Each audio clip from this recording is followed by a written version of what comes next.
Imaginez une adolescente de 14 ans, assise dans une salle d'audience, calme, presque souriante. Pas stressée, pas effrayée. Et pourtant, dans quelques minutes, elle va entendre si elle passera le reste de sa vie en prison. Ce que vous allez découvrir aujourd'hui est l'un des cas les plus dérangeants de ces dernières années.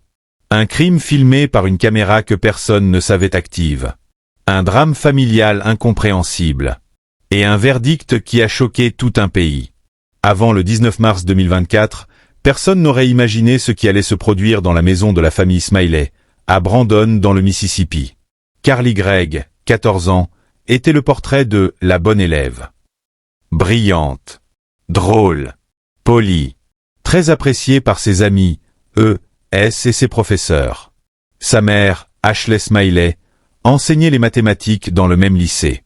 Une femme aimée, douce, patiente. Son beau-père, S, était connu pour son calme et sa gentillesse. De l'extérieur, la famille semblait parfaite. Mais depuis plusieurs mois, quelque chose chez Carly avait changé. Elle devenait distante, silencieuse, presque absente. Elle se blessait en secret, cachant de petites entailles sur ses cuisses.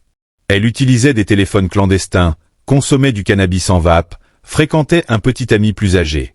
Deux vies. La Carly souriante et la Carly brisée à l'intérieur. En décembre, ses parents l'amènent chez une thérapeute. Puis en janvier, elle reçoit un traitement, d'abord Zoloft, puis Lexapro, seulement 6 jours avant le drame. Dans son journal intime, elle décrit des voix dans sa tête, des sensations irréelles, comme si elle perdait le contrôle. Était-ce vrai? Ou préparait-elle déjà une excuse? La suite allait répondre à cette question. Avant de continuer dans cette histoire glaciale, abonnez-vous si vous aimez les enquêtes vraies racontées simplement, avec des détails que les médias oublient souvent. 19 mars 2024. Une journée banale dans la petite ville tranquille de Brandon, Mississippi. Personne ne devine encore que dans quelques heures, un drame inimaginable va détruire une famille entière. Le matin, tout commence comme d'habitude. Ashley donne ses cours de mathématiques, et Carly suit les siens. Les deux se croisent dans les couloirs, comme chaque jour. Rien, absolument rien, ne laisse penser que quelque chose va exploser entre elles avant la tombée du jour. Mais en fin de matinée, un ami de Carly brise le silence. Il s'approche d'Ashley, un peu hésitant, mais assez inquiet pour parler. Il lui dit que Carly vape régulièrement du cannabis, possède des téléphones secrets, parle à des garçons que sa mère ne connaît pas. Ashley ne se met pas en colère. Ce n'est pas son tempérament. Elle est surtout inquiète et profondément peinée. Elle ne voit pas une enfant rebelle. Elle voit une fille fragile, en souffrance, qui lui échappe de plus en plus. À la fin des cours, Ashley et Carly rentrent ensemble à la maison. Nous ne verrons jamais leur conversation. La caméra extérieure, muette, montre seulement la voiture entrer dans le garage à 15h54. Les deux descendent du véhicule calmement, comme n'importe quel autre jour, suivis des deux chiens de la famille. Les caméras intérieures, elles, filment tout. Et c'est ce que Carly ignorait totalement. La famille pensait que le système était hors service, mais le cloud enregistrait toujours. Dès qu'elles entrent dans la maison, Ashley marche vers la chambre de Carly. Elle doit vérifier les tiroirs, les sacs, les boîtes, tout ce qui pourrait cacher des vapes ou des cartouches de THC. Carly, elle, sort un instant dans le jardin avec les chiens. Rien d'alarmant.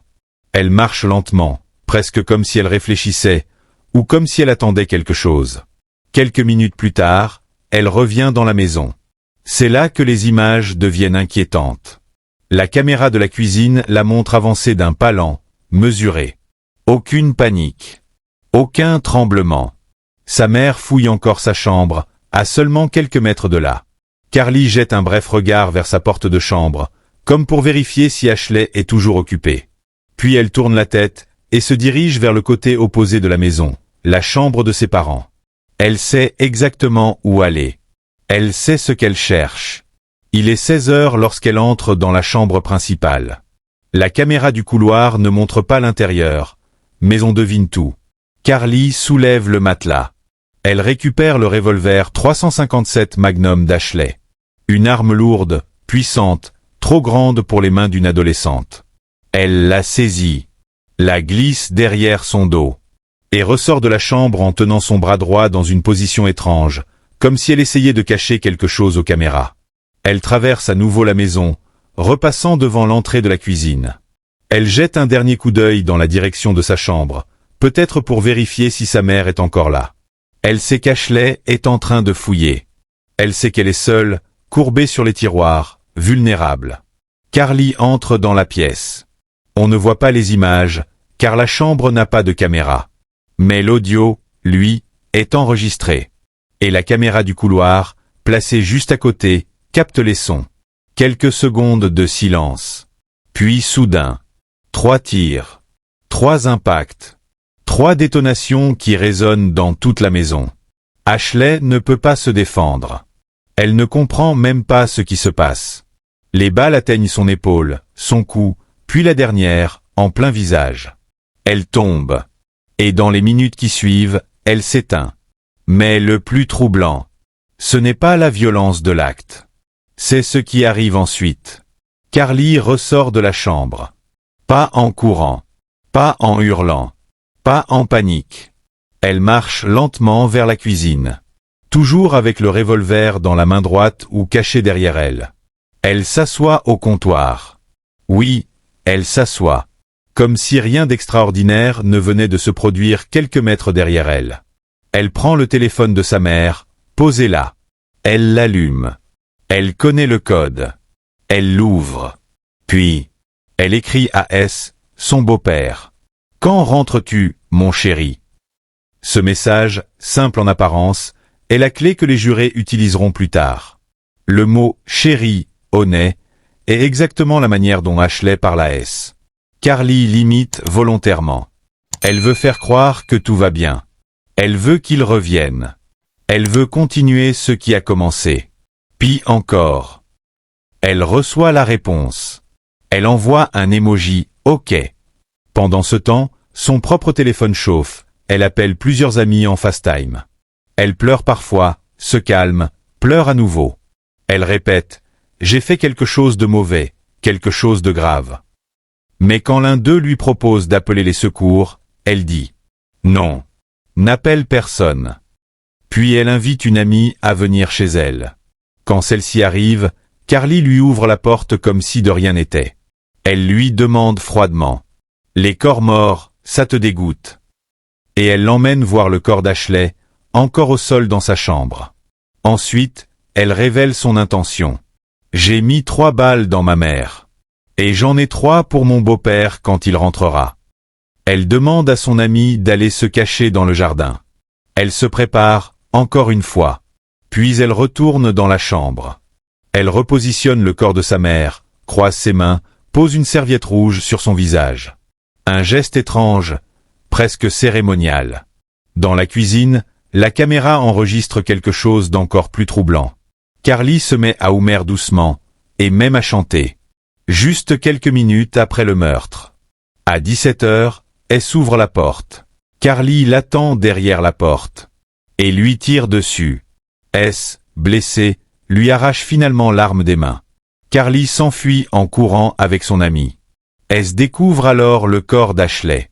Il appelle le 911, paniqué. Quelques minutes plus tard, la police retrouve Carly près d'un fossé, seule et confuse. Carly est arrêtée. Et à cause de la gravité du crime, elle est jugée comme une adulte. Cela signifie isolement total en prison. 23 heures par jour seule en cellule. Aucun contact avec d'autres détenus. Pendant le procès, 2 versions s'opposent. Version de la poursuite. Carly savait parfaitement ce qu'elle faisait. Elle a simulé des voix pour préparer une défense. Ses actions après le meurtre étaient logiques, organisées, calculées. Rien ne montre une psychose aiguë. Pour eux, c'était un meurtre prémédité, point final. Version de la défense. Carly est issue d'une famille touchée par des maladies mentales graves. Son père souffre de schizophrénie et de bipolarité. Elle entend des voix depuis l'enfance. Le changement de médicament aurait déclenché un épisode psychotique. À 14 ans, elle ne comprenait pas la réalité de ses actes. Il demande l'acquittement pour cause des irresponsabilités mentales. Le jury délibère. Moins de 2 heures. Un signe clair, ils avaient fait leur choix. Verdict. Coupable de meurtre au premier degré. Coupable de tentative de meurtre. Coupable de manipulation de preuves. La question suivante. Combien de temps va-t-elle passer en prison? La réponse tombe comme un coup de massue. Prison à vie sans possibilité de libération conditionnelle. Sentence doublée d'une deuxième peine à perpétuité. Carly Gregg, 15 ans, passera donc toute sa vie derrière les barreaux. Son équipe d'avocats a fait appel. Mais les chances de renverser un tel verdict sont extrêmement faibles. Ashley Smiley est morte. Elle a presque perdu la vie. Carly est condamnée pour toujours. 3 vies brisées.